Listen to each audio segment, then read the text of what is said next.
महाशिवरात्रि शिव की महान रात, और इस दिन शिव पार्वती का विवाह भी हुआ था। भगवान शिव के विवाह के बारे में पुराणों में तो काफी विस्तार से वर्णन मिलता है, पर गाइज मैं आज आपसे कुछ कम शब्दों में इसका विवरण आपसे करूंगी, क्योंकि आज 15 जुलाई है गाइज। तो आज महाशिवरात्रि है, सावन की शिवरात्रि है। आप सभी को हैप्पी शिवरात्रि, महाशिवरात्रि गाइज। आप सभी महाशिवरात्रि अर्थात वह महान रात जो आनंद को प्रदान करती है और जिसका शिव के साथ गहरा संबंध है। शिव पुराण में कहा गया है कि महाशिवरात्रि ही वो रात थी महादेव शिवलिंग रूप में प्रकट हुए थे। इन्हें ज्योतिर्लिंग का नाम भी दिया गया।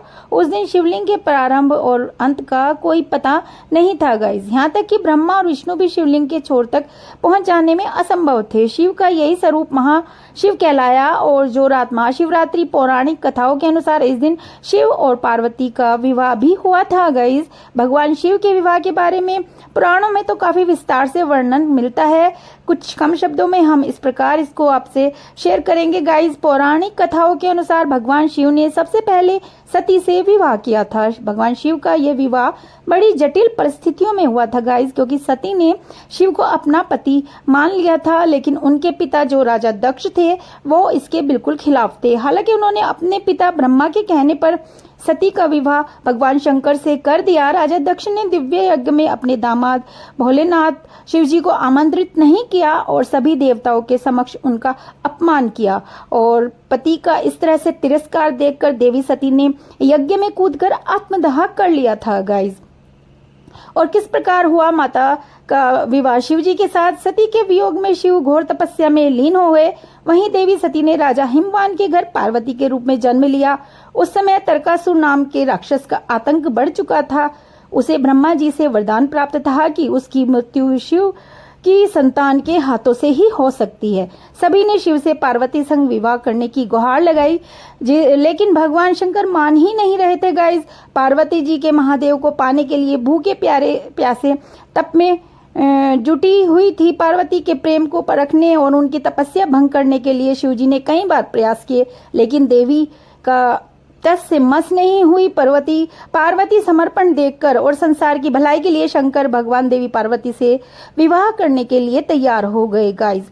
और जब शिव जी अपनी बारात लेकर के जाते हैं तो गाइस आप ये सब जानते भी हैं, शिव ठहरे शमशान निवासी। उन्हें पशुपति भी कहा जाता है, क्योंकि वह समस्त जीवों, कीड़े मकोड़ों, जानवरों के भी देवता हैं। ऐसे में उनकी शादी में देवी देवताओं के अलावा भूत, पिशाच, दैत्य, पशु, विक्षिप्त कीड़े भी मेहमान बनकर आए थे गाइस। भारत में भूतों की टोली को देखकर माता पार्वती की मां थी जो नैना उनका स्वागत करने आई। और जैसे ही वो आरती का थाल बारात को उन्होंने देखा तो गाइज उनकी मां नैना सहम गई। उन्होंने अपनी बेटी का हाथ शिव को सौंपने से मना कर दिया और मूर्छित हो गई और स्थिति बिगड़ने लगी। यह देखकर पार्वती जी ने शिव से अनुरोध किया कि वह एक राजा के रूप में तैयार होकर आए। और इसके बाद शिव जी का फूलों और रत्नों से स्वागत किया गया गाइज, और उनका श्रृंगार भी किया गया। और विवाह के दौरान यह एक रीति है कि वर वधू की वंशावली की घोषणा की जाती है। वर वधू यानी देवी पार्वती के वंश का खूब बखान किया गया। लेकिन जब शिव की बारी आई तो महादेव चुप हो गए, क्योंकि शिव जी की माता पिता को कुछ पता नहीं था। कहते हैं कि तब देव ऋषि नारद ने भगवान शिव के गुणों का गुणगान किया था गाइज।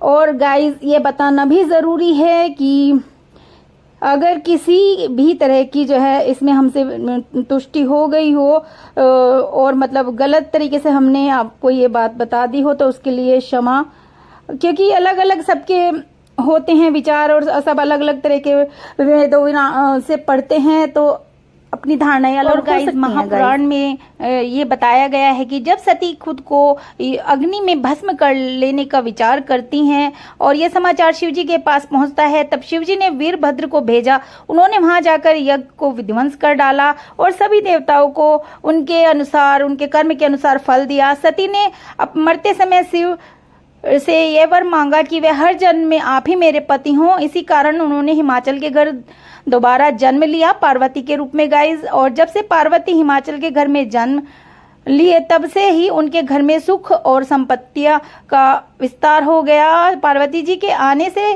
पर्वत शोभायमान हो गया। जब नारद जी ने ये सब कुछ समाचार सुने तो वो हिमाचल पहुंचे। वहां पहुंचकर वे हिमाचल से मिले और हंसकर बोले, तुम्हारी कन्या गुणों की खान है। यह स्वभाव से ही सुंदर, सुशील और शांत है। ये कन्या सुलक्षणों से संपन्न है। यह अपने पति को प्यारी होगी। और अब इसमें 2-4 अवगुण हैं, वे सभी सुन लें। गुणहीन, मानहीन, माता पिता विहीन, उदासीन, लापरवाह। इसका पति नंगा, योगी, जटाधारी और सांपों को गले में धारण करने वाला होगा। यह बात सुनकर पार्वती के माता पिता चिंतित हो गए। उन्होंने देवऋषि से कहा, उपाय बताइए। तब नारद जी बोले, जो दोष मैंने बताए मेरे अनुमान से वो सभी शिव में हैं। अगर शिव जी के साथ विवाह हो जाए तो ये सब दोष जो हैं वो गुण के रूप में बदल हो जाएंगे। यही तुम्हारी कन्या तप करे तो शिव जी ही इसकी किस्मत बदलने देंगे। यह सब सुनकर पार्वती जी की मां विचलित हो गई। उन्होंने पार्वती के पिता से कहा, आप अनुकूल घर में ही अपनी पुत्री का विवाह कीजिएगा, क्योंकि पार्वती मुझे प्राणों से भी अधिक प्यारी है। पार्वती को देखकर मैना का गला भर आया। पार्वती ने अपनी माँ से कहा, माँ, मुझे एक ब्राह्मण ने सपने में आकर कहा कि नारद जी ने कहा है कि तू उसे सत्य समझकर जाकर तप कर। यह तप तेरे लिए दुखों का नाश करने वाला होगा।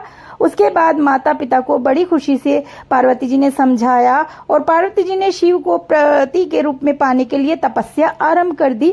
लेकिन शिव को सांसारिक बंधनों में बिल्कुल भी रुचि नहीं थी, इसलिए पार्वती जी के अत्यंत कठोर तपस्या की पार्वती जी ने, ताकि शिव जी प्रसन्न हो जाएं और विवाह कर लें। सप्तऋषि ने पार्वती से जाकर पूछा, तुम किसके लिए इतना कठिन तप कर रही हो? तब पार्वती ने सुखचाते हुए कहा, आप लोग मेरी मूर्खता को सुनकर हंसेंगे।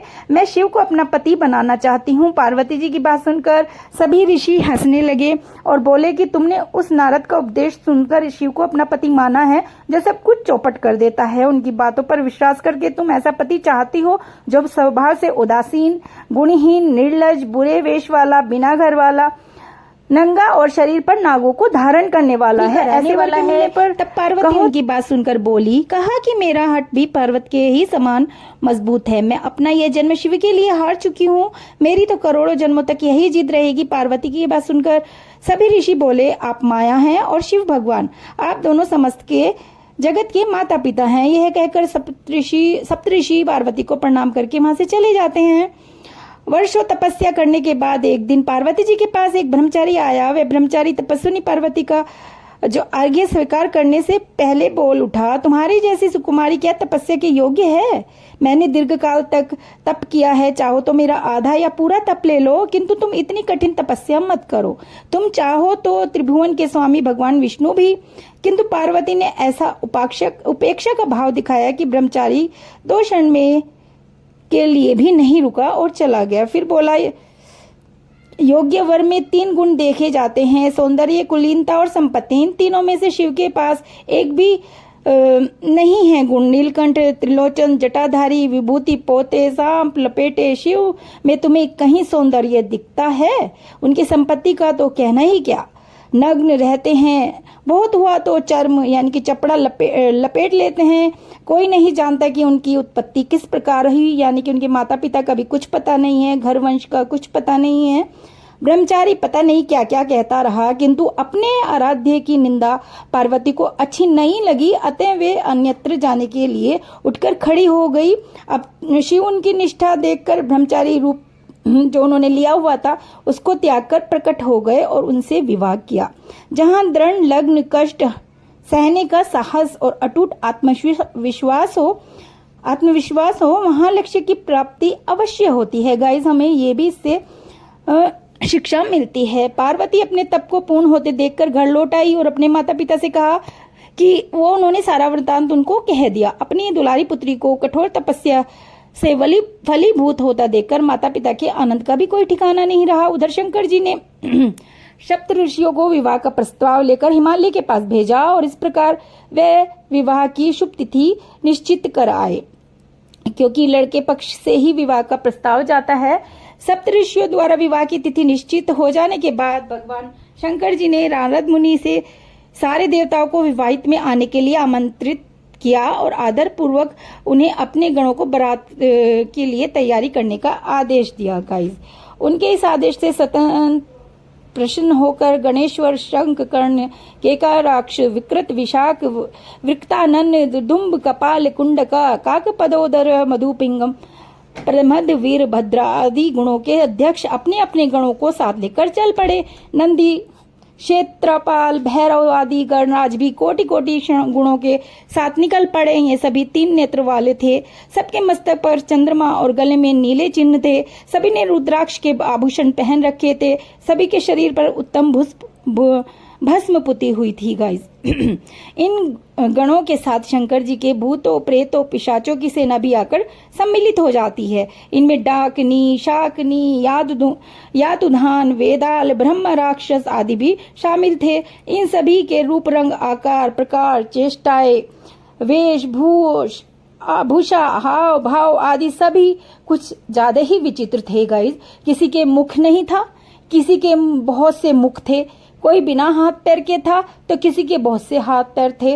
और बिल्कुल ही कमाल की इनकी बारात थी। किसी के बहुत सी आंखें थी, किसी के पास एक भी आंख नहीं थी। किसी का मुख गधे की तरह था, किसी का सियार की तरह था, किसी का कुत्ते की तरह था। उन सब ने अपने अंगों में ताजा खून लगा रखा था। कोई अत्यंत पवित्र था तो उनके आभूषण बहुत डरावने थे गाइस। उनके हाथ पैरों में नर और कपाल थे। वे सब के सब अपनी तरंग में मस्त होकर नाचते गाते और मौज उड़ाते महादेव शंकर जी के चारों ओर एकत्रित हो गए। चंडी देवी बड़ी प्रसन्नता के साथ उत्सव मनाती हुई भगवान रुद्रदेव की बहन बनकर वहां आ पहुंची। उन्होंने सर्पों के आभूषण पहन रखे थे। वे प्रेत पर बैठकर अपने मस्तक पर सोने का कलश धारण कर आई हुई थी। धीरे धीरे वहां सारे देवताएं भी एकत्र हो गए। उस देव मंडली के बीच भगवान श्री विष्णु गरुड़ पर विराजमान थे। पितामह ब्रह्मा जी भी उनके पास थे। मूर्तिवान वेदों, शास्त्रों, पुराणों, आगामों, सनकाद, महासिद्धों, प्रजापतियों, पुत्रों तथा कई परिजनों के साथ उपस्थित थे गाइस। देवराज इंद्र भी कई आभूषण पहने अपने ऐरावत गज पर बैठे हुए वहां पहुंचे। सभी प्रमुख ऋषि भी वहां आ गए थे। तुम्बरू, नारद, हा हु आदि श्रेष्ठ गंधर्व तथा किन्नर भी शिवजी की बारात की शोभा बढ़ाने के लिए आ गए। इनके साथ ही जग मानताएं, देव कन्याएं, देवियां तथा पवित्र देव गणाएं भी वहां आ गई थी गाइज। इन सभी के वहां मिलने के बाद भगवान शंकर जी ने अपने स्फुटिक जैसे उज्जवल सुंदर वृषभ पर सवार हुए। दूल्हे के वेश में शिव जी की शोभा निराली ही छटक रही थी गाइज। इस दिव्य और विचित्र बारात के प्रस्थान के समय डमरुओं की डमडम, शंखों के गंभीर नारद, ऋषियों महर्षियों के मंत्रों के उच्चारण, यक्षों, किन्नरों, गंधर्वों के सरस गायन और देवांगनाओं के मनमोहक नृत्य और मंगल गीतों की गूंज तीनों लोकों में गूंज रही थी गाइज। उधर हिमालय ने विवाह की बड़ी धूमधाम से तैयारी की और शुभ लग्न में शिवजी की बारात हिमालय के द्वार पर आ गई। पहले तो शिवजी का विकट रूप देख करके, उनकी भूत प्रेतों की सेना को देख करके मैना बहुत डर गई। पार्वती जी की माता उन्हें अपनी कन्या का पाणी ग्रहण कराने में आनाकानी करने लगी। पीछे से जब उन्होंने शंकर जी का करोड़ों कामदेवों को लजाने वाला 16 वर्ष की अवस्था का परम सुंदर रूप देखा तो वे देह गे की सुधि भूल गई और शंकर जी पर अपनी कन्या के साथ ही साथ अपनी आत्मा को भी न्यौछावर कर दिया। उन्होंने हर गौरी का विवाह आनंद पूर्वक संपन्न हुआ। हिमाचल के ने कन्यादान दिया। विष्णु भगवान तथा अन्य देव और देव रमणियों ने नाना प्रकार के उपहार दिए। ब्रह्मा जी ने वैदिक रीति रिवाज से विवाह कराया।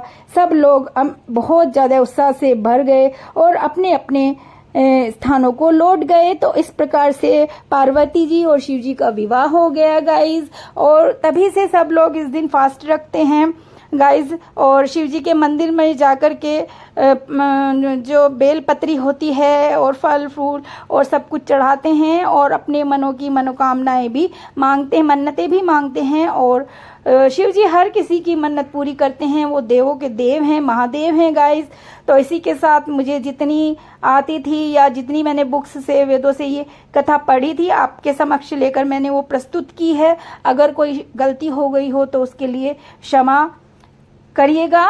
और गाइस कथा तो हर तरीके तो वहीं पर गाइज एक कथा और भी महाशिवरात्रि से जुड़ी हुई है। कहा जाता है कि इस दिन महाशिवरात्रि के दिन शिवलिंग विभिन्न 64 जगहों पर प्रकट हुए थे।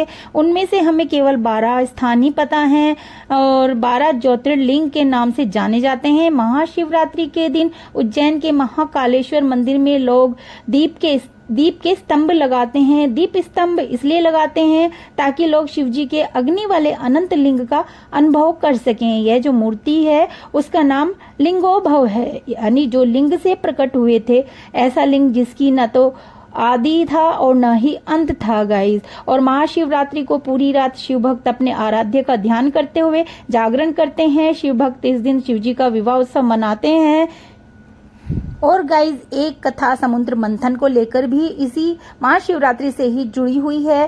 कहते हैं ना, हर अच्छाई के साथ बुराई भी जुड़ी होती है गाइज। यदि अमृत की प्राप्ति समुद्र मंथन से हुई थी तो उसकी जितनी मात्रा में विष भी निकला था, और यह निश्चित ही था। देवता तथा दैत्यों के द्वारा समुद्र को मथने का कार्य चल ही रहा था कि उसमें से अथाह मात्रा में विष निकल पड़ा। इसी विष को हलाहल के नाम से जाना जाता है। यह विष इतना ज्यादा भयंकर था, विषैला था कि संपूर्ण सृष्टि का हाहाकार मचा हुआ था। इससे तीव्र मात्रा में विषैली गैस निकल रही थी, जिसे देखकर देवता तथा दैत्य दोनों में भय व्याप्त हुआ। कोई भी इस विष के पास नहीं जाना चाहता था तथा न ही किसी में इतनी क्षमता थी यह विष संपूर्ण सृष्टि का नाश कर देता। जब देवता तथा दानवों से को कोई उपाय नहीं सूझा, सभी मिलकर महादेव के पास सहायता मांगने गए। उन्होंने महादेव से इसका उपाय निकालने की याचना की। तब महादेव ने देखा कि इस विष के द्वारा संपूर्ण सृष्टि का विनाश संभव है तथा इसे ग्रहण करने की क्षमता किसी और के अंदर नहीं है। तब से उन्होंने उस विष को पीने का निश्चय किया। इसके पश्चात महादेव ने उस विष का प्याला लिया तथा एक पल में ही संपूर्ण विष अपने कंठ में उतार लिया। यह देखकर माता सती पार्वती ने महादेव के कंठ पर हाथ रखा तथा उस विष को नीचे उतरने से रोक लिया। इसी के कारण वह विष महादेव के कंठ में ही रुक गया। इस विष का प्रभाव इतना ज्यादा था कि महादेव का कंठ नीला पड़ गया। तब से महादेव को नीलकंठ के नाम से भी बुलाया जाता है गाइस। और नीलकंठ का अर्थ ही यह होता है जिसका कंठ गला नीले रंग का हो।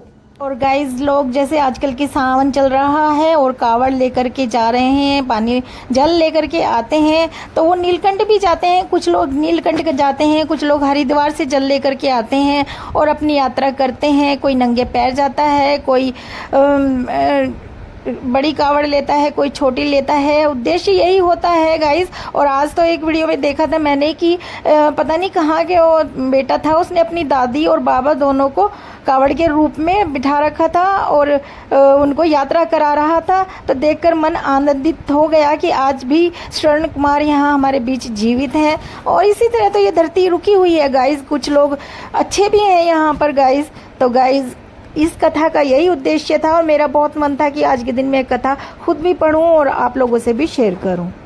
और कुछ वेदों में यह भी बताया गया है कि इसके 15 दिन बाद होली का उत्सव आता है, वो भी इससे ही संबंधित है, महाशिवरात्रि से ही उसका संबंध है गाइस। तो यह कथा मैं यहीं समाप्त करती हूँ और आपसे लेती हूँ विदा गाइस। ओम नमः शिवाय, हर हर महादेव गाइस, बम बम बोले।